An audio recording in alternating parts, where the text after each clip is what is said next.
Check out the 3 must-see sketches from Lady Bird star Saoirse Ronans Saturday Night Live episode. The 2017 time warp continues. While it may feel like this season of Saturday Night Live started a long time ago, this is only the 7th episode.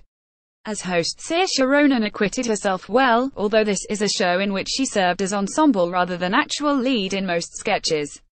Nothing suggested the show was hiding her in any way, but the nature of the material meant there were few chances for her to stand alone in the spotlight.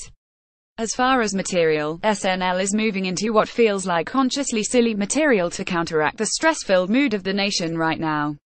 A few months ago, I would have suggested that was an ill-advised approach. Now I appreciate the fact there are opportunities to something that has nothing to do with what fills up Twitter feeds and pundit-laden news programs. There's plenty of time for that. A little time for something else is a welcome respite. As such, most of this week's selections are utterly devoid of the current cultural context, with one important exception. Here's what people will be talking about until James Franco hosts next week. Welcome to Hellbark. In 2013, this generation of SNL started a tradition with the short Do It on My Twin Bed. After the huge success of the piece, slickly produced, insanely catchy videos featuring a majority of the show's female cast turned into something of a staple. While often holiday-themed, this one turned its focus on the current landscape of UAL harassment, demonstrating how it's anything but a recent phenomenon. It's something of a companion piece to Cecily Strong's recent Weekend Update piece back in the Tiffany Haddish episode a few weeks ago as HR Representative Claire.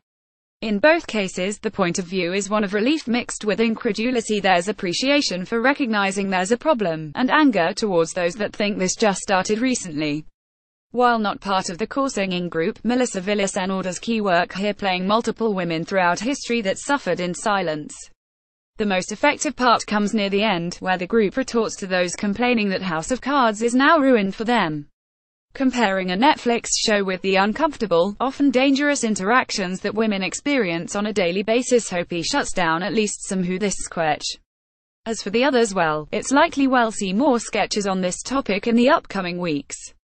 SNL consistently serves as a voice in matters such as this, and this season will undoubtedly have more to say. Return counter. I think we all have certain sketch premises that tickle us to no end. Even if the premise isn't groundbreaking, and the execution isn't anything extraordinary, it still makes us laugh.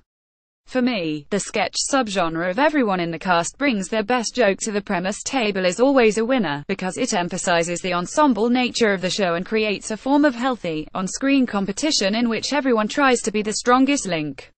Usually these take the form of movie audition sketches, i.e., what if Prince tried out for Star Wars, but here, it's ordinary citizens we all probably recognize from our personal shopping experiences.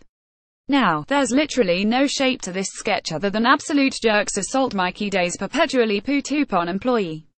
And yet, there's a crazy amount of backstory crammed into this assembly of one-liners.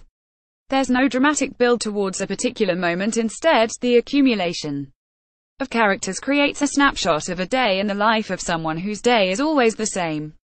Even if Day's character hasn't seen a particular individual before, he's seen that type of person before. That makes him ruthlessly effective at his job while also insanely cynical about the world around him. It also makes for a very funny sketch.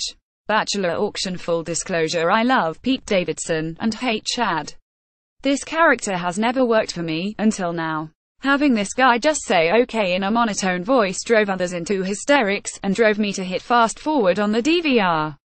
Much like the Californians, it was something I just accepted about the show, understanding that not everything would appeal to me. Nor should it. The less is more approach makes Chad make sense to me for the first time. By making him something others react to rather than the primary drive of the action, Davidson's awkward energy turns into a catalyst for others to go absolutely bonkers. All of those bidding on a lunch with Chad get in some great one-liners, especially in relation to Chad's impression of Jim Carrey as the Grinch.